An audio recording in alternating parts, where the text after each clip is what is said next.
You might think that your local police force is pretty scary and capable of keeping local residents in line. And sure, they probably are quite scary if you're on the wrong side of the law, but they're nowhere near as frightening as some special forces. From the German Federal Police's elite counter-terrorism unit to the United States Special Operation Command, here are 20 most elite special forces in the world.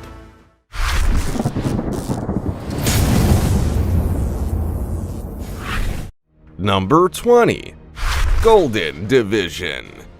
If you thought ISIS was scary and dangerous, which they are, these soldiers are 100 times more dangerous than an army. They are known as the Golden Division, and they're a special forces soldier brigade trained by the US to fight ISIS on the front line. They truly are a force to be reckoned with. Many people describe them as brave commandos, and they stand out from other military groups and special forces by their terrifying-looking skull masks. Now, the masks might help them identify each other in a crowd, but they're also a pretty good scare tactic. I mean, aside from all the guns and weapons, which are scary enough, the masks just take that fear factor to the next level. They were also making waves back in 2016. They took 6 districts back from ISIS in Mosul, a prominent northern Iraq city, and became the first Iraqi unit to successfully enter the Gojali quarter of the city during the offensive. The city then quickly re-entered the control of the Iraqi army. The scary-looking fighters form part of Iraq's 1st Commando Battalion, and they have the same training as U.S. Army Rangers. According to Golden Division commanders, their members are worth 1,000 ISIS fighters. Honestly, you'd probably be shaking in your boots if you were fighting for ISIS.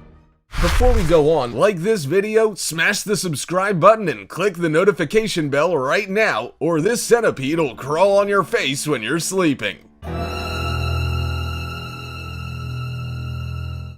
Number 19. EKO Cobra. EKO Cobra, or Task Force Cobra, is the police tactical unit in Austria under the Federal Ministry of the Interior. Rather than forming part of the federal police, they answer directly to the federal ministry. In its early days, EKO Cobra was formed by the Regional Police Authority to protect Jews from East Europe against terrorist threats as they migrated to Israel via Austria. However, their tactical skills made them quite helpful in other areas, so their missions became much broader in the years after. They've been involved in many serious situations over the years, including a hostage rescue from the Graz-Carlau prison in 1996, an airplane hijacking attempt, and the evacuation of EU citizens during the 2006 Lebanon War. Okay, go. EKO Cobra is an elite unit, and only the very best get to join. Any Austrian federal police member can apply, and you must undergo many different physical, psychological, and medical tests and examinations. When you successfully complete the tests, you undergo 6 months of specialized training in hand-to-hand combat, driving, abseiling, tactical training, marksmanship, and more. You can even enhance your training further over the years by learning sniping, diving, parachuting, and even explosives. Since EKO Cobra's establishment in 1978, more than 1,140 have served. Number 18. New Zealand Special Air Service. New Zealand might be a small country of 5 million people, but you would not want to underestimate it. They have the New Zealand Special Air Service, described by the New Zealand government as a premier combat unit of the New Zealand Defence Force. The first New Zealand Special Air Service Regiment was officially formed in 1955 as the New Zealand Army's Special Forces Unit and has been put to work in many challenging environments, such as Afghanistan, Southeast Asian jungles, and the Pacific region. They're responsible for counter-terrorism and special operations like disposing of radiological, nuclear, chemical, biological, and explosive hazards in these areas. All members of the New Zealand Special Air Service have a vital part to play, and they're separated into 6 main elements. Headquarters, A Squadron for Special Air Service, B Squadron for Special Air Service, D Squadron as the Commando Squadron, E Squadron as the Explosive Ordnance Disposal Squadron, and the Support Squadron. Some of their more notable achievements in recent years include the formation of Task Force 81 in Afghanistan to direct counterinsurgency operations, rescuing downed airmen in hostile territory in Kuwait on Operation Griffin, and humanitarian and security support in East Timor. Number 17. Border Guard Group 9. Border Guard Group 9, also known as GSG-9 der Bundespolizei, is a West German border patrol unit and federal police unit established in the early 1970s to manage terrorist situations. There are at least 175 men within GSG-9, including regular personnel, helicopter pilots, mechanics, and even a psychologist. Most personnel are trained to be specialists in explosives, healthcare, and documentation. Entering the GSG-9 is actually much more straightforward than you might think, as in, it's not so elite that you have to be invited in. If you're in the regular police force, you can volunteer to enter the special unit and start a 22-week training course. This training course teaches you about different weapons, including foreign ones, how to shoot in various conditions, karate, and instructions in criminology, law enforcement theory and practice, and psychology. You even get to learn how to parachute, with training taking place inside aircraft and at airports. In most situations, GSG-9 is called upon to help in kidnapping cases, terrorism, extortion, hostage-taking, and high-risk arrests. Mostly, their services relate to serious and organized crime. In recent years, they assisted in raids to arrest people associated with the Reichsbürger movement, which was suspected of plotting to overthrow the German government. They also helped to look for Jürgen Konings, the Belgian soldier under suspicion of far-right extremism, and were deployed to help with the 2016 Munich shooting in which an 18-year-old opened fire on teenagers at a McDonald's restaurant in Munich's Moosach district. Number 16. Special Air Service Regiment. Whether you call them the Snake Eaters, the Chicken Stranglers, or their official name, Special Air Service Regiment, you wouldn't want to mess with them. The Special Air Service Regiment, often referred to as the SAS, is an Australian Army Special Forces unit formed in 1957 and modeled on the British SAS. They're based in Perth, Western Australia, and are a direct command unit of the Special Operations Command. The Special Air Service Regiment mostly partakes in peacekeeping missions, particularly in operations around East Timor, Iraq, Borneo, Vietnam, Afghanistan, and Somalia. However, they are counter-terrorism experts and have also played a core part in security operations closer to home. They can do far more than your average police force. The expertly trained members of this Special Forces unit can play a part in hostage rescues, special reconnaissance missions, sensitive strategic operations, and much more. While they're skilled in warfighting and conflicts, they also pride themselves on their specialist counter-terrorist capabilities and counterinsurgency operations. Becoming a member of the Special Air Service Regiment is far from easy, and they have incredibly high personnel standards. In fact, it's believed that the selection process is the most demanding of any Australian Army entry test.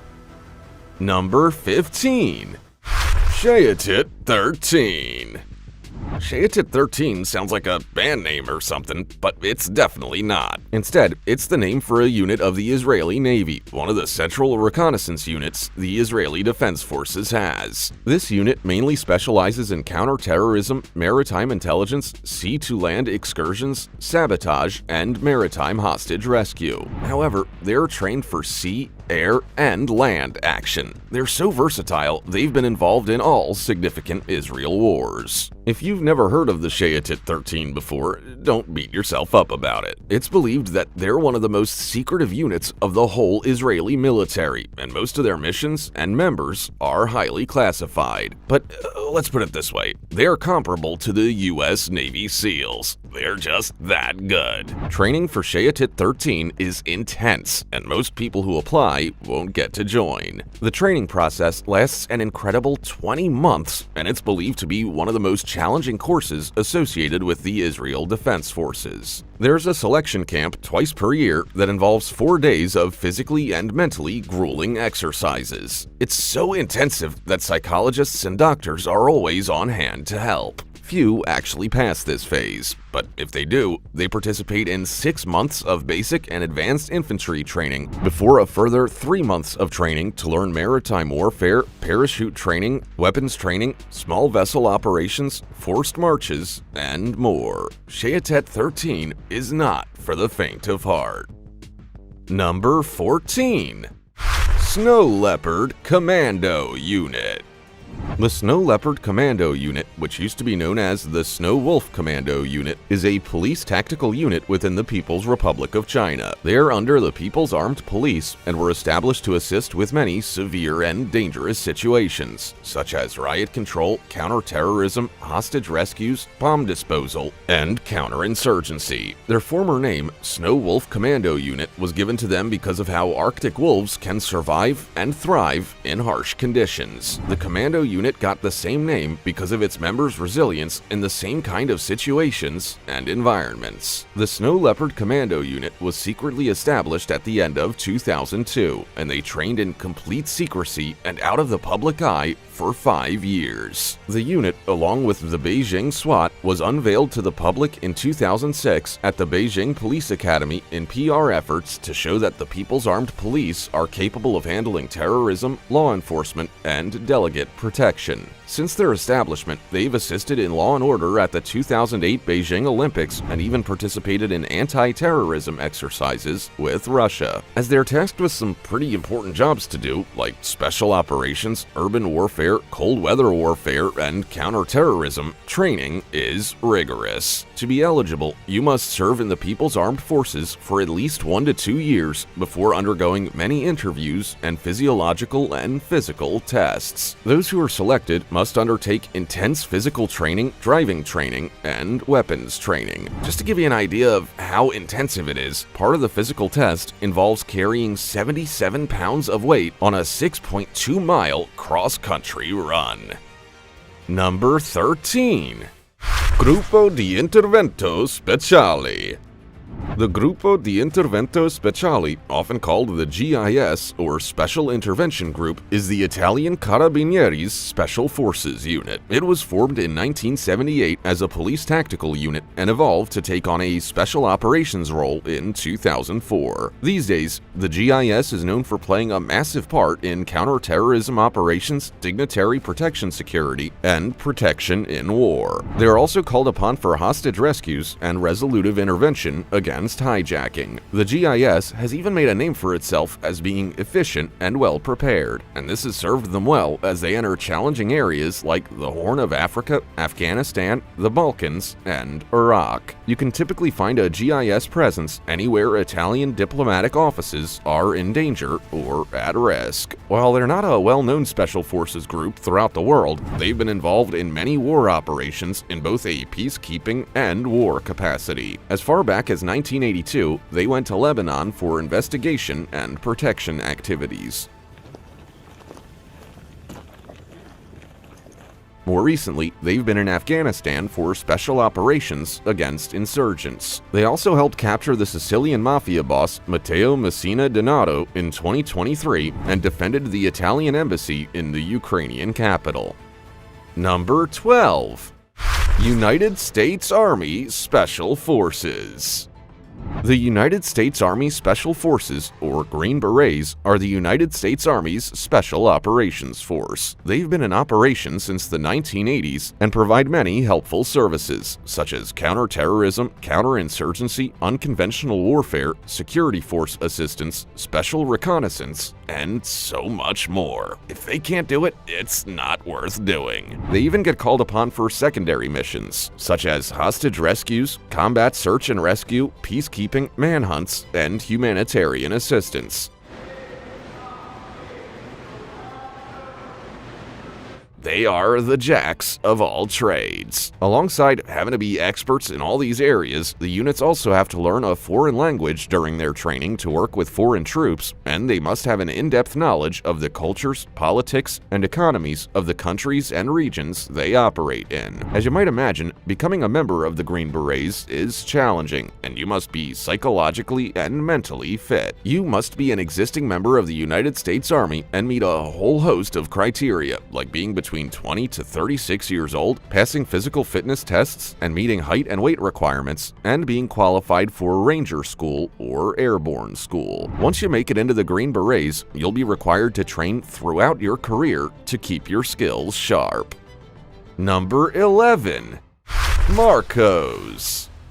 Marcos, which used to be known as the Marine Commando Force, is an Indian Navy elite special operations unit. They are well known for their special operations like direct action, special reconnaissance, amphibious warfare, and counter-terrorism. Over the years, they've built a reputation for being exceptionally professional, and it's now believed to be one of the world's finest special forces units. And when you see just how many operations they've been involved in, you would assume that to be true. They're trained in all manner of terrain, which means they can go where they're needed. They played an integral role in Operation Pawan in 1987, which involved capturing the harbors of Trincomalee and Jaffna in Sri Lanka. They are also well known for when they stormed the Taj and Trident hotels in Mumbai during terrorist attacks in 2008. Operation Black Tornado resulted in terrorists being killed in action. More recently, they foiled a pirate hijack attempt on a vessel off the Somali coast, which resulted in nearly 24 pirates being arrested. Most of the time, Marcos is incredibly secret. Their elite soldiers never reveal their identities, and most of their missions are not shared with the general public. Number 10. Joint Task Force 2. Joint Task Force 2 forms part of the Canadian Armed Forces. They are an elite special operations force and serve under the Canadian Special Operations Forces Command. They also work with other special operations forces worldwide, such as the SEAL Team 6, British SBS, British SAS, and Delta Force. They mainly handle counter-terrorism operations in Canada and overseas, but you can also expect them to help with high-value missions like protective security, direct action, hostage rescues, and special reconnaissance. Although you won't find too many details about what they get up to, since the government of Canada doesn't like to comment on such classified matters. But from what we do know about some of their missions, they are a force to be reckoned with. Joint Task Force 2 was sent to Bosnia to look for Serbian snipers who were known to be targeting UN forces. They were also sent to Haiti in 1996 to train local SWAT teams, advise President Rene Preval's security forces on how to repel the Revolutionary Army, and raid weapons smugglers. Around 40 Joint Task Force 2 soldiers were also sent to the south of Afghanistan when America declared war on terror after the September 11 attacks. Interestingly, the Canadian public wasn't told about their deployment. We don't actually know too much about what Joint Task Force 2 gets up to on a daily basis, but that's intentional. Number 9. Delta Force. The 1st Special Forces Operational Detachment Delta, or Delta Force for short, is a United States Army Special Operations Forces controlled by the Joint Special Operations Command. They are involved in direct action, special reconnaissance, counter-terrorism, and hostage rescues, and they've been providing a range of unique services since the late 1970s. Delta Force is made up of elite members of the Special Forces and 75th Ranger Regiment, but it's not uncommon for members to be selected from other Army units and even other military branches. Essentially, they just seek out the best of the best. When members are accepted into Delta Force, they must undergo extensive training to learn marksmanship, demolitions and breaching, tradecraft, and much more. They even practice terrorist and hostage situations to prepare them for the real deal. This sets them up for success in many different situations and environments. While you can typically read a long list of activities in which Special Forces have been involved, that is not the case for Delta Force. Much of what they get up to is classified information. However, we do know that Delta Force members helped the 75th Ranger Regiment conduct raids on Islamic State leader Abu Bakr al-Baghdadi's compound, resulting in his death in 2019. Delta Force has also received many awards, which means they're doing some downright crazy and brave things in their line of work. Number 8. Unidad de Operaciones Especiales.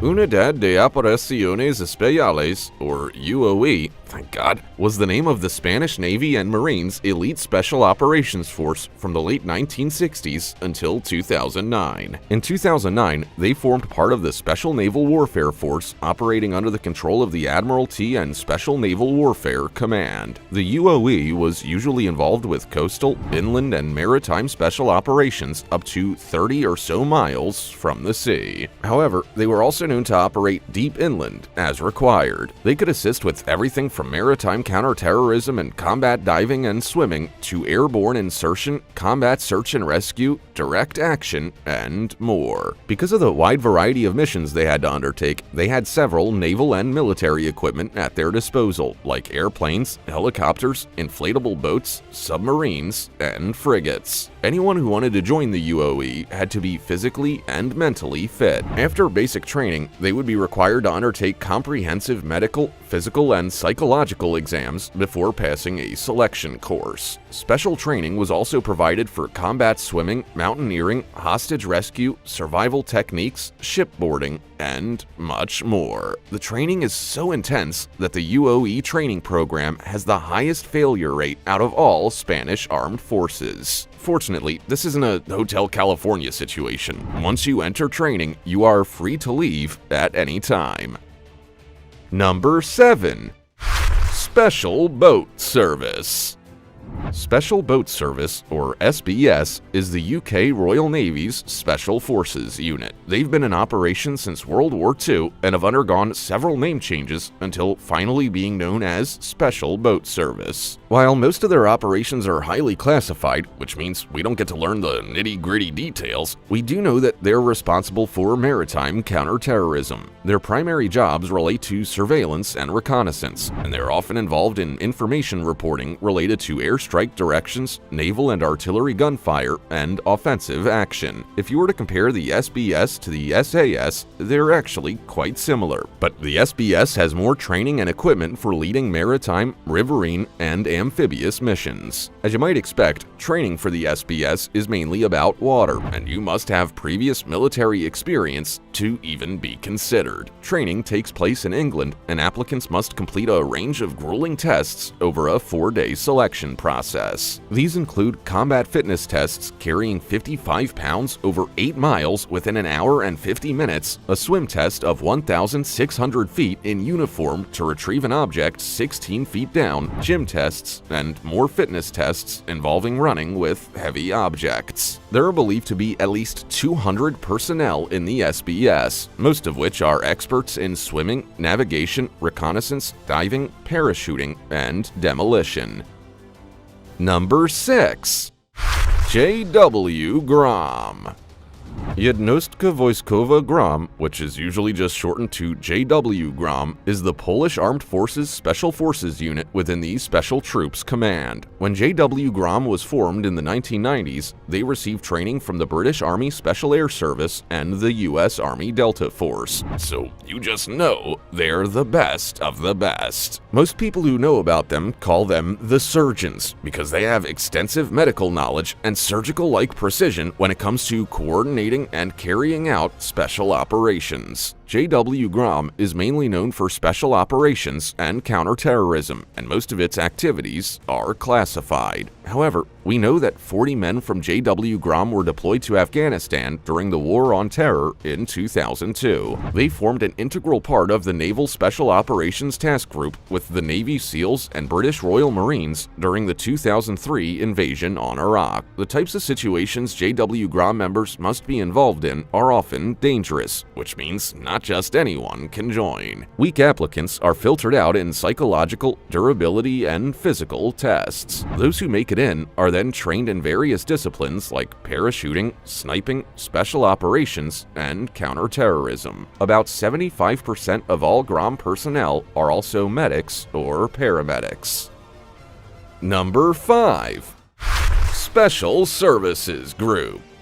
If you're a member of armed forces in Pakistan, such as the Pakistan Air Force, Pakistan Navy, or Pakistan Army, you might be eligible to join these Special Services Group, or SSG Commandos, as they're also known. The Special Services Group is the Pakistan Army's Special Forces unit and is often called the Maroon Berets, owing to their headgear. Their primary missions are in unconventional warfare, direct action, foreign internal defense, reconnaissance, and counter-terrorism. They also play an integral role in other areas like manhunts, peacekeeping, search and rescue, and hostage rescue. They are jacks of all trades. It takes an extraordinary person to be up to the job of being an SSG member. Typically, Army recruiters visit Army headquarters and distribute pamphlets to officers. Your eligibility can depend on the school you'd like to attend, be it the Special Operations School, Frogman School, or Sniper School. The Special Operations School is undoubtedly the hardest to get into, with applicants being required to run 1 mile in no more than 7.5 minutes and perform 40 push-ups in 1 minute and 40 sit-ups in 1 minute. They must also be eligible for secret security clearance and have 20/20 vision. The intensity in the training program and strict eligibility criteria mean there's a high dropout rate in the very early selection stages.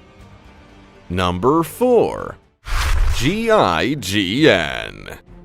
The GIGN, or National Gendarmerie Nationale, is the police tactical unit operating under the National Gendarmerie of France. They're tasked with important jobs like targeting organized crime, surveilling national threats, counter-terrorism, and hostage rescues. While they were initially created in the early 1970s as a small tactical unit for hostage situations, they grew into quite a large force with several responsibilities. Now, there are at least 1,000 operators within the GIGN, including 400 in the Paris area alone. Another 600 operate across 14 regional GIGN branches. The GIGN mainly handle operations in their own country, but as they form part of the French armed forces, they're often called upon for overseas missions. They've been involved in more than 1,800 missions and are described as one of the world's most experienced counter-terrorism units. Like many special forces, their missions are secret, and GIGN operators must not be in any public photos. Number 3. Sayeret Matkal. The General Staff Reconnaissance Unit, which is often referred to as Sayeret Matkal, is the Israel General Staff's Special Reconnaissance Unit. It's also an important Special Forces unit within the Israel Defense Forces. While they can help with hostage rescues and counterterrorism, their main focus is intelligence gathering behind enemy lines. Sayeret Matkal has been operating since the 1950s, but we didn't actually learn about them until the 1980s. Up until then, they were kept top secret. Their operations and capabilities are still top secret. Before the general public knew about Sayeret Matkal, people were handpicked based on referrals and personal acquaintances. Now, the unit is open to voluntary recruits, and there are grueling selection camps twice per year. You can expect to get next to no sleep during these camps, and doctors and psychologists have to be on hand to monitor the applicant's well-being. Once admitted, recruits will train for at least 2 years, learning about navigation, small arms, surveillance, camouflage, and even martial arts. There are also 4 months of basic infantry training, 2 additional months of advanced infantry training, and extra training for counter-terrorism, parachuting, and long-range reconnaissance patrols. Number 2. Alpha Group.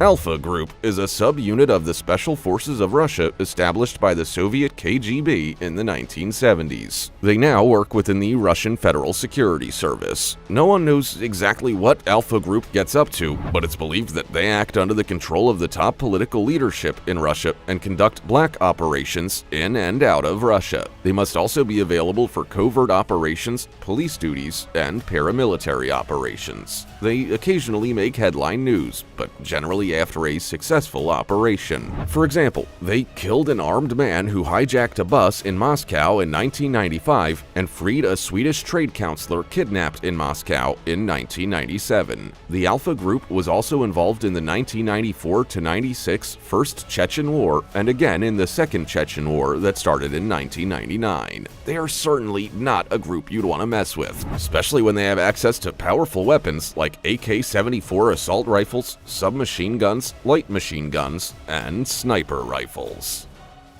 Number 1. Navy SEALs.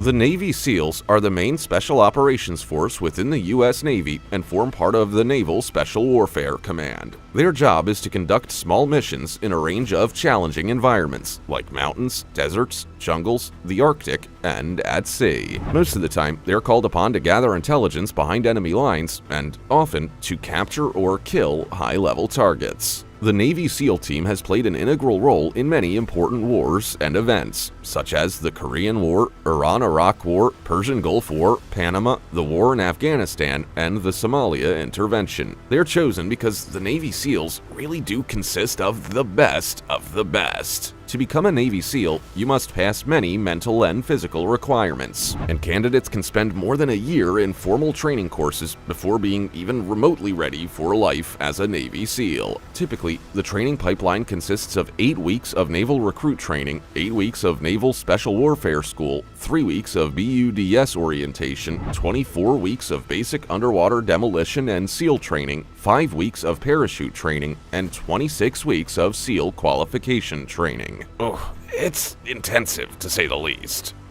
You might already be scared about being on the wrong side of the law, but imagine how terrified you'd be if you met members of these special forces in person. You couldn't help but shake in your boots. Do you know anyone within these special forces? Are they as scary as they sound? Let us know in the comments. Also, check out our other cool stuff showing up on screen right now. See you next time.